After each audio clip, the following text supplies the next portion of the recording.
Hi hello welcome to my YouTube channel. ಇವತ್ತು ನಾನು ವರಮಹಾಲಕ್ಷ್ಮಿಗೆ ಹೂವೆಲ್ಲ ತೊಗೊಬಂದಿದ್ದೀನಿ. ಅದರಲ್ಲಿ ಸ್ಯಾರಿ ಡ್ರೆಪ್ಪಿಂಗ್ ಹೇಗೆ ಮಾಡೋದು ಏನು ಅಂತ ತಿಳಿಸ್ಕೊಡ್ತಾ ಇದ್ದೀನಿ. ಮೊದಲಿಗೆ ಪ್ಲೇಟ್ಗೆ ಅಕ್ಕಿ ಹಾಕಿ ಚೊಂಬಿಟ್ಟಿದ್ದೀವಿ. ಹೂವು ಹೇಗೆ ಪೋಣಿಸ್ಕೊಳ್ಳೋದು ಅಂತ ತೋರಿಸ್ತಿದ್ದೀವಿ. ಗುಲಾಬಿ ಹೂನ ಈ ಥರ ದಿಂಗ್ ಥರ ಮಾಡಿಕೊಂಡ್ರೆ ತುಂಬ ಚೆನ್ನಾಗಿ ಕಾಣುತ್ತೆ. ವರಮಹಾಲಕ್ಷ್ಮಿಗೆ ಮುಟ್ಸಿದ್ರೆ ಇದು ತುಂಬ ನೀಟಾಗಿ ಡೆಕೋರೇಟಿವ್ ಆಗಿರುತ್ತೆ. ನೀವೇ ನೋಡ್ತಾ ಇದ್ದೀರಾ. ಮೊದಲಿಗೆ ಒಂದು ಹೂವು ಹಾಕ್ಕೊಂಡು ಮತ್ತಿನ್ನೊಂದು ಹೂವು ಹಾಕ್ಕೊಂಡು ಅದ್ರ ಸುತ್ತ ಒಂದೊಂದು ಹೂವು ಹಂಗೆ ಪೋಣಿಸ್ಕೊತಾ ಇದ್ದೀವಿ. ಇದು ನಮ್ಮ ಆಂಟಿ ಮಾಡಿದ್ದು, ತುಂಬ ಚೆನ್ನಾಗಿ ಬಂದಿದೆ. ಇದು ವರಮಹಾಲಕ್ಷ್ಮಿ ಹಬ್ಬದಲ್ಲಿ ಹೇಗೆ ಸೀರೆ ಉಡ್ಸೋದು, ಅಲಂಕಾರ ಮಾಡೋದು ಅಂತ ನಾನು ತೋರಿಸ್ಕೊಡ್ತಾ ಇದ್ದೀನಿ. ಹೀಗೆ ಹಾಕಿ ಪೋಣಿಸ್ಕೊಂಡ್ಮೇಲೆ ಅದನ್ನು ಗಂಟು ಹಾಕಿ ಸೈಡಿಗೆ ಇಟ್ಕೊಳ್ಳೋದು. ಇದು ನಾನು ಪೋಣಿಸಿರೋದು ಮುಂಚೆ. ಚೊಂಬೆಲ್ಲ ಇಟ್ಟ ಮೇಲೆ ಅದಕ್ಕೆ ಹಿಂದೆ ಸ್ಕೇಲ್ ಹಾಕಿದ್ದೀವಿ, ಇನ್ನೊಂದು ಚೊಂಬಿಟ್ಟು. ಯಾಕಂದರೆ ಸೀರೆ ಉಡ್ಸಿದ್ಮೇಲೆ ಬಳೆ ಹಾಕೋದಕ್ಕೆ ಅದು ಯೂಸ್ ಆಗುತ್ತೆ. ಮೊದಲಿಗೆ ಸೀರೆ ಹೇಗೆ ಉಡ್ಸೋದು ಅಂತ ತೋರಿಸ್ತಿದ್ದೀವಿ. ಮೊದಲು ಆಫ್ ಮಾಡ್ಕೋಬೇಕು. ಆಫ್ ಮಾಡಿಕೊಂಡು ಮಡ್ಚ್ಕೊಂಡಿದ್ದೀವಿ. ಮಡ್ಚ್ಕೊಂಡು ಅದಕ್ಕೆ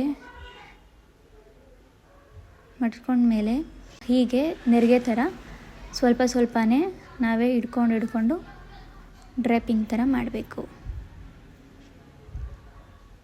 ಈಸಿ ಮೆಥಡಲ್ಲಿ ನಾವು ಹೇಗೆ ಮಾಡ್ಬೋದು ಅಂತ ನಾನಿಲ್ಲಿ ತೋರಿಸ್ಕೊಡ್ತಾ ಇದ್ದೀನಿ. ನಮ್ಮ ಕೈಯಲ್ಲೇ ನಾವು ಅದನ್ನು ಮಡಚಿ ಮಡಗಿದಾಗ ತುಂಬ ಚೆನ್ನಾಗಿ ಬರುತ್ತೆ. ಹಾಗೆ ನೋಡಿ. ಹಾಗೆ ಸ್ವಲ್ಪ ರಿಸ್ಕಿ ಇದೆ, ಬಟ್ ಮಾಡಿದ್ರೆ ತುಂಬ ಚೆನ್ನಾಗಿ ಬರುತ್ತೆ. ಮೊದಲಿಗೆ ಹೀಗೆ ಅದನ್ನು ನೆರಿಗೆ ತುಂಬ ಮಾಡ್ಕೊಳಕ್ಕಾಗಲ್ಲ ನಮಗೆ. ಸೊ ಎಷ್ಟಾಗುತ್ತೆ ನಮ್ಮ ಕೈಯಲ್ಲಿ ಅಷ್ಟು ಸ್ವಲ್ಪನೇ ಮಾಡಿ ಅದಕ್ಕೆ ಕ್ಲಿಪ್ ಹಾಕ್ತೀವಿ. ಅದು ಯಾವ ಕ್ಲಿಪ್ ಅಂದರೆ ನಾವು ಬಟ್ಟೆ ಒಣಗಾಕಕ್ಕೆ ಯೂಸ್ ಮಾಡ್ತೀವಲ್ಲ, ಆ ಕ್ಲಿಪ್ ಹಾಕಿದ್ರೆ ಸಾಕು. ಅದನ್ನು ನಾವು ಸರಿ ಮಾಡ್ಕೋಬೇಕು. ಯಾಕಂದರೆ ಸೈಡ್ ಹೋಗ್ಬಿಟ್ರೆ ಫುಲ್ ಇದಾಗಿಬಿಡುತ್ತೆ, ಈಚ್ಕೊಬಿಡುತ್ತೆ ಸೀರೆ. ಅದು ಡಬಲ್ ಮಾಡಿರೋದ್ರಿಂದ ಸರಿಗೆ ಬರಬೇಕು ಅಂದರೆ ನಾವು ಹಾಗೆ ಇಟ್ಕೋಬೇಕು. ಅಲ್ಲಿ ನೋಡಿ, ಈಗ ನಾನು ಕ್ಲಿಪ್ ಹಾಕಿದ್ದೀನಿ ಒಂದು ಸೈಡು, ನಾಟ್ ಒಂದು ಸೈಡ್, 2 ಸೈಡು ಕ್ಲಿಪ್ ಹಾಕಲೇಬೇಕು. ಯಾಕಂದರೆ ನಮ್ಗೆ ಗ್ರಿಪ್ ಇರುತ್ತೆ. ಉಡ್ಸುವಾಗ ನಾವು ಅಲ್ಲಿ ಬಿಚ್ಕೋಬೋದು. ಈಗ ನಮ್ಗೆ ಗ್ರಿಪ್ ಬೇಕು ಅಂದರೆ ನಾವು ಅದಕ್ಕೆ ಹಾಕಬೇಕು. ನಾನು ಹೇಗೆ ಅದನ್ನು ಮಡ್ಚೋದು ಅನ್ನೋದನ್ನು ಫುಲ್ ಡೀಟೇಲಾಗಿ ತೋರಿಸ್ತಾ ಇದ್ದೀನಿ. ಮತ್ತು ಅದನ್ನು ಸರಿ ಮಾಡಿಕೊಂಡು ನೆರಿಗೆನ ನೀಟಾಗಿ ಇಟ್ಕೊಂಡು ಅದಕ್ಕೆ ಮಾಮೂಲಿ ಬಟ್ಟೆ ಒಣಗಾಕೋ ಕ್ಲಿಪ್ ಮನೇಲಿ ಇದ್ದೇ ಇರುತ್ತೆ. ಸೊ ಅದನ್ನು ಯೂಸ್ ಮಾಡ್ಬೋದು. ಅದನ್ನು ಯೂಸ್ ಮಾಡಿದ್ರೆ ನಮಗೆ ಗ್ರಿಪ್ ಇರುತ್ತೆ. ಆ ಥರ ಕ್ಲಿಪ್ ಆಗೋಲ್ಲ. ಈಗ ನೋಡಿದ್ರಲ್ಲ, ಆ ಥರ ಕ್ಲಿಪ್ ಆಗೋಲ್ಲ. ಯಾಕಂದರೆ ಅದು ಲೂಸ್ ಇರುತ್ತೆ. ಸೊ ಅದು ನಿಲ್ಲಲ್ಲ. ಈ ಥರ ಕ್ಲಿಪ್ ಹಾಕಿ ನೆಕ್ಸ್ಟು ಅದು ಸೆರಗನ್ನು ಹೇಗೆ ತೊಗೋಬೇಕು ಅನ್ನೋದನ್ನು ತೋರ್ಸೋಕ್ಕಾಗಲಿಲ್ಲ, ಸಾರಿ. ಸೆರಗನ್ನು ತೊಗೊಂಡ್ಮೇಲೆ ಅದನ್ನು ಮಾಮೂಲಿ ನಾವು ಹೇಗೆ ನಮ್ಮ ಸೀರೆ ಉಟ್ಕೊಳ್ಳುವಾಗ ಮಡಿಸ್ತೀವಿ ಹಾಗೆ ಅದನ್ನು ಮಡ್ಚ್ಕೊಂಡು ಪಿನ್ ಮಾಡಿದ್ದೀವಿ. ಹೀಗೆ ಹೇಗೆ ಮಾಡ್ಬೋದು ಅನ್ನೋದು ತೋರಿಸಿದ್ದೀನಿ ನೋಡಿ. ಸ್ವಲ್ಪನೇ ಅದನ್ನು ಸರಿ ಮಾಡಿಕೊಂಡು ಮತ್ತೆ ಒಂದು 2 or 3 ಟೈಮ್ಸ್ ಪಿನ್ ಮಾಡಿಕೊಂಡ್ರೆ ನೆಕ್ಸ್ಟ್ ಉಡ್ಸುವಾಗ ನಮಗೆ ತುಂಬ ಈಸಿ ಆಗುತ್ತೆ.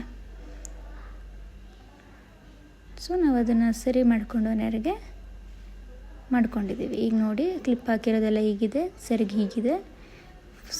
ಸುತ್ತಕ್ಕೆ ಸಪ್ಪೆನಲ್ಲಿ ತೊಗೊಂಡಿದ್ದೀವಿ.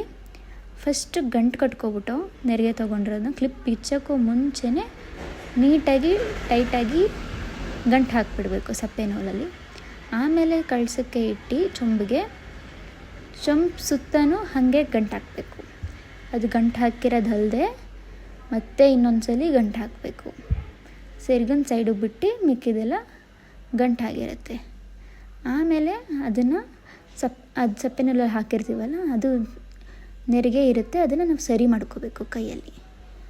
ಆಮೇಲೆ ಅದನ್ನು ಹೇಗೆ ಹಾಕ್ತೋ ಅನ್ನೋದು ತೋರ್ಸೋಕ್ಕಾಗಲಿಲ್ಲ, ಯಾಕಂದರೆ ಅದು ನಾನು ಹೆಲ್ಪ್ ಮಾಡೋಕ್ಕೆ ಹೋಗಿದ್ದೆ. ಸೊ ಅದನ್ನು ಮುಂಚೆ ಹಾಕಿ ಪಿನ್ ಮಾಡಿದ್ದೀವಿ. ಹಿಂದೆಯಿಂದ ಮುಂದೆ ತೆಗೆದು ಪಿನ್ ಮಾಡಿದ್ದೀವಿ. ಆಮೇಲೆ ಒಡವೆ ಹಾಕಿದ್ಮೇಲೆ ರಂಗೋಲಿ ಬಿಟ್ಟು ನಾವು ಮಾಡಿರೋ ಡೆಕೋರೇಷನ್ ಹೀಗೆ ಬಂದಿದೆ. ನೀವೇ ನೋಡ್ತಾ ಇದ್ದೀರಾ. ಈಗ ಹೂ ಹಾರ ನೋಡಿ, ಮತ್ತು ರವೆ ಉಂಡೆ ಮಾಡಿದ್ದೀವಿ ನಾವು ಮನೇಲೆ. ಡ್ರೈ ಫ್ರೂಟ್ಸ್ ಇಟ್ಟಿದ್ದೀವಿ, ಸಜ್ಜಿಗೆ ಮಾಡಿದ್ದೀವಿ, ಹಣ್ಣುಗಳಿಟ್ಟಿದ್ದೀವಿ, ಮತ್ತು ನಮ್ಮದು ಹಳೆ ನೋಟ್ಗಳಿತ್ತು, 20 ರೂಪೀಸ್ ನೋಟು ಇಟ್ಟಿದ್ದೀವಿ. ಅದು ಬ್ಯಾನ್ ಆಗಿದೆ, ಬಟ್ ಆದರೂ ನಾವು ಆ ನೋಟ್ನು ಇಟ್ಟಿದ್ದೀವಿ. ಡ್ರೈ ಫ್ರೂಟ್ಸ್, ಸಜ್ಜಿಗೆ ಮತ್ತು ಗಣಪತಿ ಇಟ್ಟಿದ್ದೀವಿ. ಚಿಕ್ಕ ಗಣಪತಿ ಇಟ್ಟರೆ ಒಳ್ಳೆಯದು, ಅದಕ್ಕೆ ಗರ್ಗಂದು ಇಟ್ಟು ಅದಕ್ಕೂ ಪೂಜೆ ಮಾಡಬೇಕು ಫಸ್ಟು. ಹೀಗೆ ಮಾಡಿದ್ದೀವಿ. ನಿಮ್ಗೆ ಇಷ್ಟ ಆಗಿದ್ದಲ್ಲಿ ಲೈಕ್, ಶೇರ್, ಕಮೆಂಟ್ ಮಾಡಿ. Thank you.